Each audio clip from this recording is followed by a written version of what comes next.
Hello, my Pixel peeps. Nicole Payne, CMA, here as always to drop some accounting truth bombs. And today is the next installment on our Accountantese series. And we are talking about depreciation and amortization. Now, I know this is kind of a complex subject, so I'm going to try and dial it down as much as possible. Um, And it's going to be a little bit of a why, how, and not so much a what. Um, so, when businesses are purchasing or investing in large investments, um, anything that is going to span multiple years, GAAP requires that we show those as capital assets.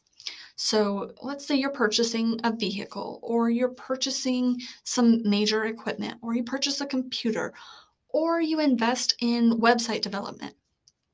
Now, the IRS and other authorities that be here in the United States require that we recognize the fact that you're going to benefit from those things more than just in the year that you make that purchase. And so, because of that, they require that we expense that over a period of time. And that period of time is really dependent on the type of asset that you're purchasing. So, physical assets, things like equipments, computers, vehicles, those things, tangible assets get depreciated depending on how the IRS views them as useful. So, for instance, a vehicle, the IRS has said, your vehicle, you're going to use it for no less than 7 years. It'll be useful for at least 7 years. So you can only expense it over 7 years. A computer, yeah, that has a 3-year useful life because after 3 years, you're going to have to replace that computer. So we will expect you to expense it over the 3 years. Things that are not tangible, things like developing a website, those have a little bit more tricky useful life, but I digress. So in essence, depreciation is the expensing of those tangible assets over the useful life that's dictated by GAAP and the IRS. And amortization is is the expensing of those intangible assets over the useful life as dictated by GAAP and the IRS.